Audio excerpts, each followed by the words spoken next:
pendekatan inovasi. Salah satu pendekatan inovasi yang dinilai mujarab ya buat BPJS Kesehatan. Apa itu design thinking? Nah, kalau Bapak Ibu biasanya tahu istilah desain, atau biasanya Mbak Irma atau Mbak Ira biasanya merancang interior, namanya arsitek gitu ya, mendesain bangunan, mendesain baju gitu ya. Itu dia making people want things, membuat seseorang menginginkan apa yang mereka buat kalau desain. Sedangkan kalau design thinking, making things people want, membuat sesuatu yang orang inginkan. Maksudnya membuat sesuatu yang orang inginkan ini sebuah solusi atau cara menjawab permasalahan yang ada. Jadi design thinking ini sangat luas, bisa inovasi, bisa solusi, dan lain sebagainya. Nah, ini pengertian design thinking. Design thinking adalah pendekatan untuk melahirkan inovasi yang human-centered atau berpusat pada manusia. Jadi mungkin bedanya pendekatan design thinking dengan pendekatan-pendekatan inovasi lainnya, contohnya ada pendekatan inovasi itu kayak high technology. Jadi biasanya kalau ada perusahaan IT, cara dia berinovasi, dia pendekatan inovasinya menggunakan high tech. Jadi sebisa mungkin untuk mendapatkan keunggulan kompetitif, dia sebisa mungkin paling canggih, peralatan aplikasinya paling canggih. Tapi itu tidak memperhatikan kebutuhan si customer atau kebutuhan si pengguna. Dia hanya pengen mengincar keunggulan kompetitif, yang penting kompetitornya nggak bisa nyaingin teknologinya dia.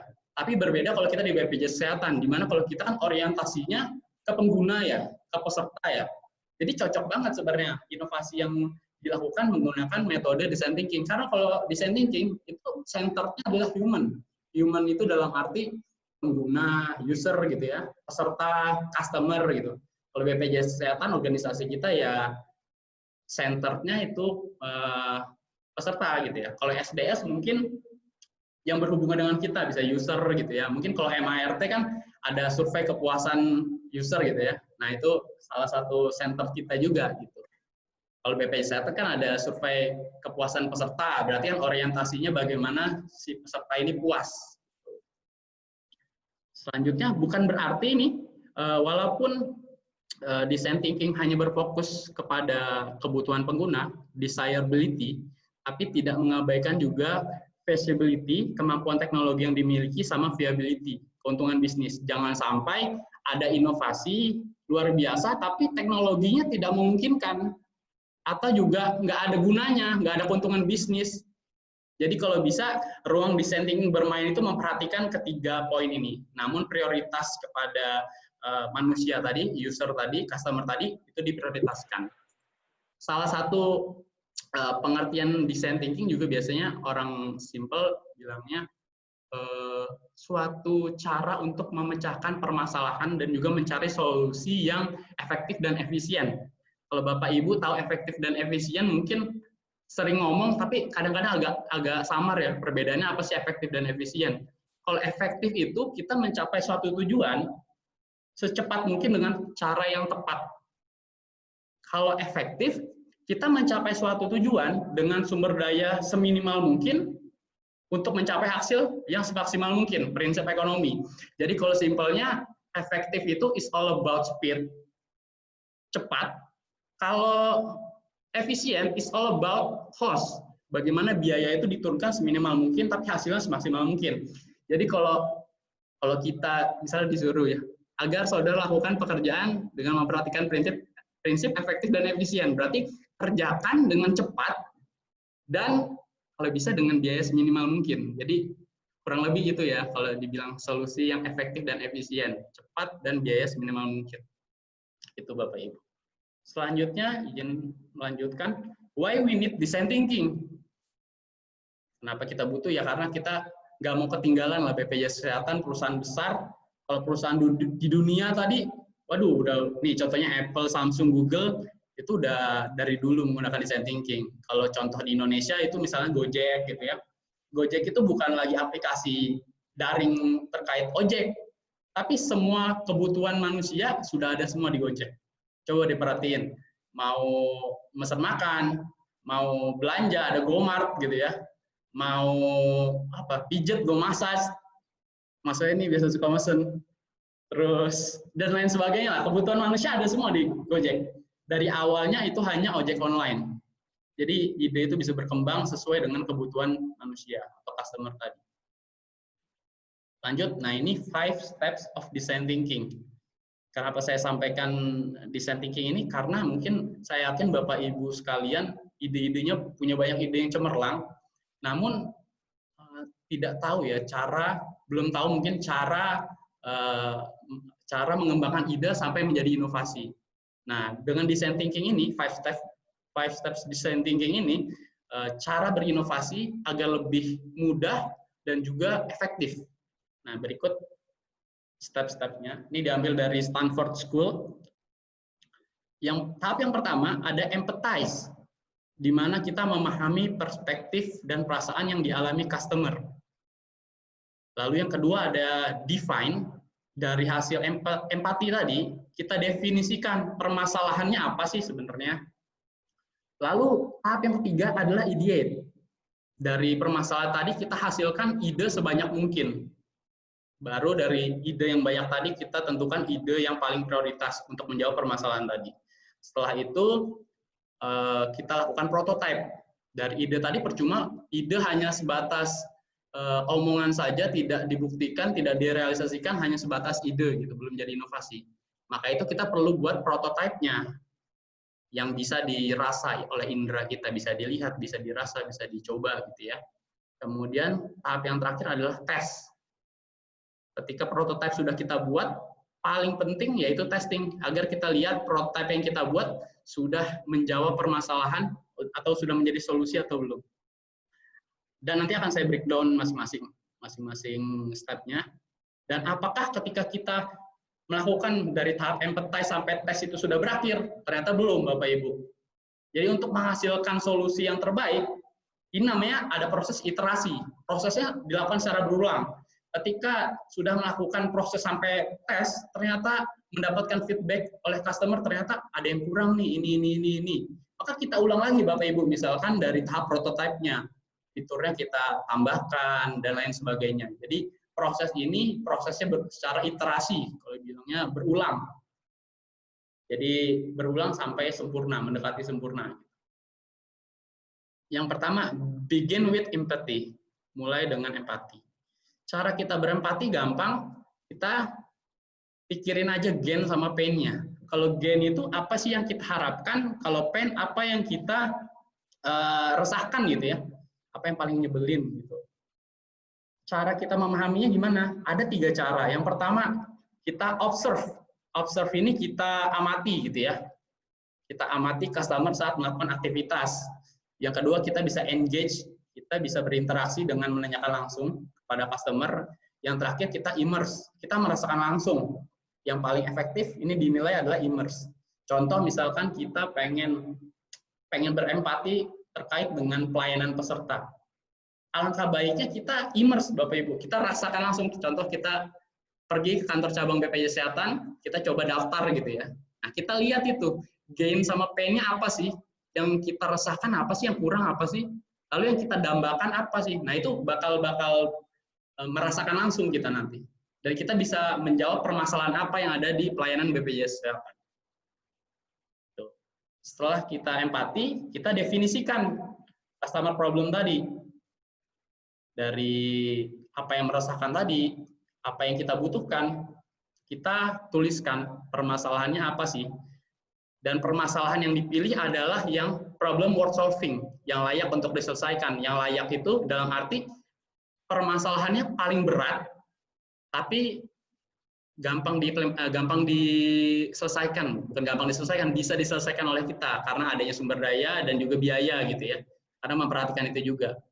Karena suka ada juga permasalahannya berat sekali, tapi kita nggak punya sumber daya sama biaya kan sama aja bohong ya, susah juga ya nyelesainnya. Jadi kita melihat problem solving-nya yang bisa kita selesaikan juga. Jadi di tengah-tengah itu kita cari permasalahannya. Lalu yang ketiga is time to ideate.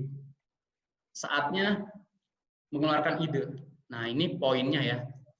Yang pertama, biasanya kalau proses ideate ini kita dikumpulkan dalam misalnya kalau grup kita dikumpulkan dalam satu ruangan kita di brainstorming. Brainstorming itu kita mengeluarkan ide sebanyak mungkin tanpa ada interupsi gitu.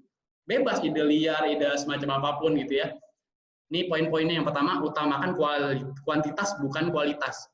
Makanya tadi saya sampaikan, nggak usah mikir-mikir kalau saya ide ini gimana ya, atau aduh kalau ide ini malu nih kayaknya idenya ini nih biasa aja. Nggak usah dipikirin itu. Pokoknya ide liar aja. Karena utamakan kuantitas dibanding kualitas. Nggak usah pikirin kualitas. Yang kedua, kembangkan solusi yang udah ada. Ya kita bisa ngelihat tadi, kalau contoh-contoh Pak Debir tadi, contoh di luar negeri ya, kita ambil aja di luar negeri, kita terapkan di Indonesia. Itu kan salah satu yang kembangkan solusi yang sudah ada tuh. Kita nggak usah pikir-pikir pusing-pusing, lihat aja di YouTube gitu ya, ide-ide di luar negeri gimana, kira-kira cocok nggak di Indonesia. Itu bisa salah satu contohnya tuh. Kemudian, sasari ide liar, berpikir out of the box di sini. Sudut pandang kita jangan cuma satu view aja, tapi ke banyak view, out of the box. Lakukan ideasi bersama orang lain. Nah, kalau mengeluarkan ide ini baiknya kita bersama-sama dan juga heterogen kalau bisa. Makanya kalau bisa sih antar lintas unit kerja ya, biar inovasinya makin solutif gitu. Jadi jangan cuma di unit kerja kita doang, tapi libatkan orang-orang lainnya, mungkin dari keuangan atau dari hukum dan lain sebagainya gitu. Dan yang terakhir, visualisasikan. Selanjutnya, setelah ide terbentuk, itu kan idenya banyak tuh ceritanya. Tadi kalau Pak Debir, bagus sekali Pak, SDSU ya. Satu duta, satu usulan gitu. Waduh, pas banget itu. Jadi idenya bakal terkumpul 40 nih Pak. Nah, setelah ide terkumpul 40 tadi, kita cari ide solusi yang terbaik. Ide solusi yang terbaik itu dilihatnya dari yang pertama, seberapa customer menginginkannya. Desirability-nya kita lihat. Kemudian kita perhatikan juga feasibility-nya, kemampuan teknologi di kita seperti apa. Yang ketiga adalah viability. Bermanfaat atau enggak sih buat user atau pengguna. Dari situ kita tentukan ide yang paling baik. Setelah ide dipilih dari yang banyak tadi, satu kita pilih, kita buat prototipe-nya. Yang diperhatikan dalam pembuatan prototipe ini, kita buat prototipe itu nggak usah canggih-canggih, karena kan namanya juga masih prototipe ya. Jadi kita menghindari risiko kegagalan. Jadi buat aja yang sederhana. Ini contoh kalau di gambar ini misalkan pengen buat aplikasi Maps gitu ya. Kita buat yang low fidelity dulu. Gambar di secari kertas gitu ya. Kira-kira oh di sini di sebelah kiri atas itu nanti buat apa, fitur apa gitu ya. Di kanan bawah buat gambar gitu aja, buat fitur apa. Nah, dengan begini akan lebih menghindari risiko kegagalan dan juga pasti kita membuat prototipenya lebih cepat dan berbiaya murah. Karena kan cuma sketsa-sketsa aja. Dibanding kita buat high fidelity. Itu kan satu, biayanya mahal dan memakan waktu yang lama. Itu tahap prototypes. Nah, tahap yang terakhir adalah time to test with users. Ini tahap yang paling penting juga sebenarnya. Karena percuma kalau inovasi yang kita buat ternyata kurang bermanfaat atau kurang solutif. Di tahap tes ini, kita bukannya menjual produk, Bapak Ibu. Kalau kita menjual produk itu, kita membanggakan produk kita gitu.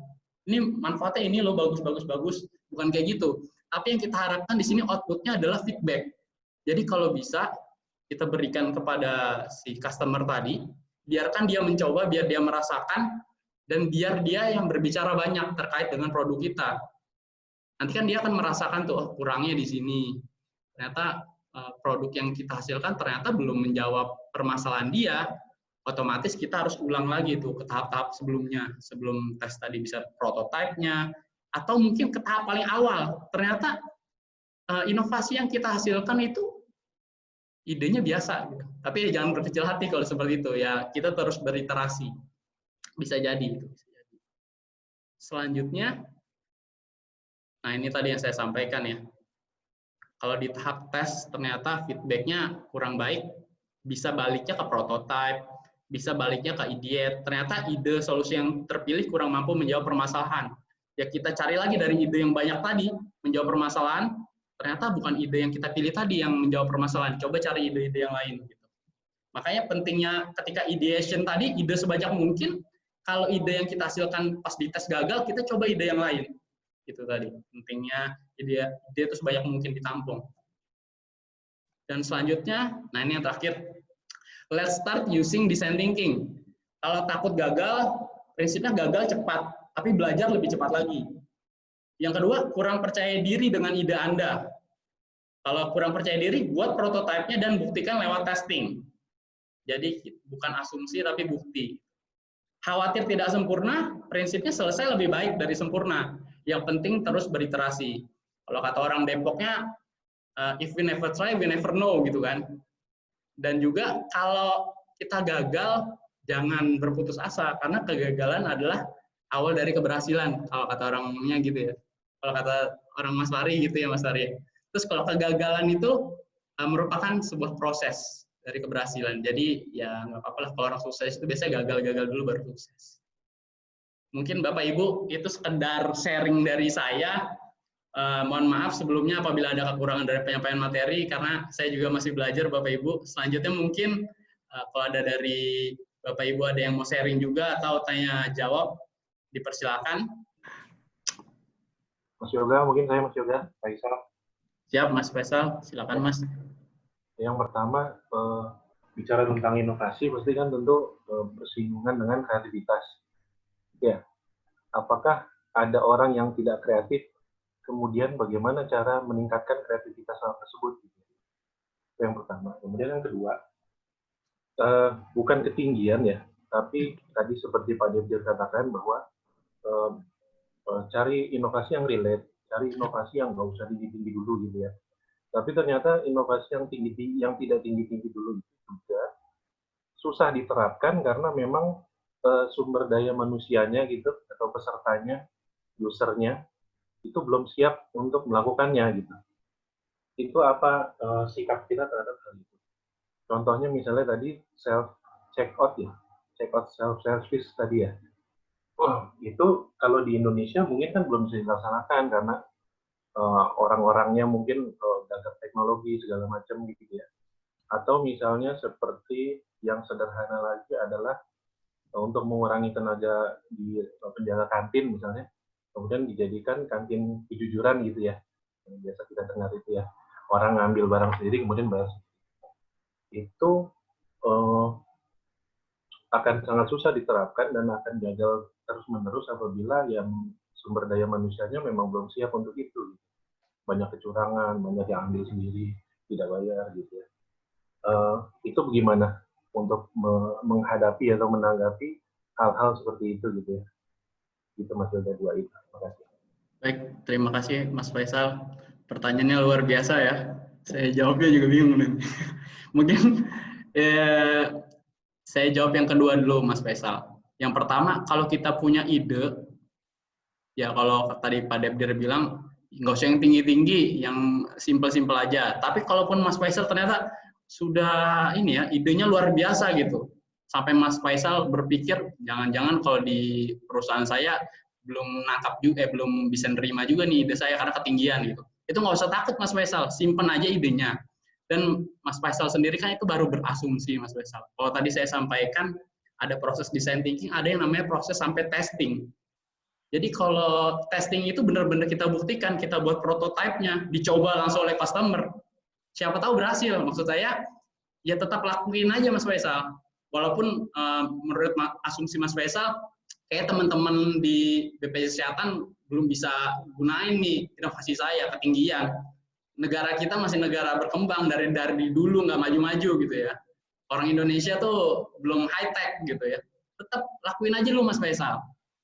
Sampai tahap design thinking tadi kan sampai testing, dicoba oleh customer. Kalau dirasa solutif, mereka bisa menggunakan, berarti bagus dong. Itu sih Mas Faisal. Jadi kalau Mas Faisal punya ide yang luar biasa, tetap keluarin aja, buktikan aja, lakukan testing Mas Faisal. Biar nggak cuma diasumsi di kita aja. Kalau asumsi kan kita nggak ada bukti, cuma pikiran kita, aduh ini kayaknya jelek nih inovasi. Aduh inovasinya biasa-biasa aja nih. Kan itu hanya asumsi. Tapi kalau kita testing kita tahu inovasi kita ternyata menjawab permasalahan, solutif, dan user friendly apa enggak. Itu sih Mas Faisal. Kalau pertanyaan yang kedua. Lalu pertanyaan yang pertama, kalau menurut saya tentang kreativitas. Kalau kreativitas ini bukan dipelajari ya, tapi timbul dari diri manusia itu sendiri sih. Artinya kalau manusia itu dia tidak ada keinginan untuk berubah atau berpikir kreatif, ya sulit juga. Jadi ketika kita memiliki kemampuan untuk berpikir out of the box, kita tidak ingin bekerja dengan cara yang itu saja, otomatis secara tidak langsung perilaku kita atau pekerjaan kita nantinya akan berkreatif dengan sendirinya. Artinya kalau kreatif ya itu tadi, timbul dari diri kita, nggak bisa diajarin, nggak bisa, lu berpikir kreatif dong gitu. Kalau orang dalam dirinya nggak mau kreatif, mau kerjanya itu aja ya susah juga. Tapi kalau dia punya kemauan untuk bosen nih caranya kayak gini, comfort zone nih, kita coba cara baru, siapa tahu lebih solutif dan lebih cepat, lebih efektif, itu bakal lebih kreatif. Itu sih Mas Faisal. Oke teman-teman, izin saya akhiri. Terima kasih atas partisipasi dari Bapak Ibu rekan-rekan sekalian. Sekali lagi mohon maaf apabila ada kekurangan dari pemateri karena masih sama-sama belajar. Selanjutnya sampai ketemu di sharing session berikutnya. Saya undur diri. Wabillahi taufiq wal hidayah. Wassalamualaikum warahmatullahi wabarakatuh. Waalaikumsalam warahmatullahi wabarakatuh. Terima kasih Mas Yoga. Terima kasih Mas Yoga. Yoga,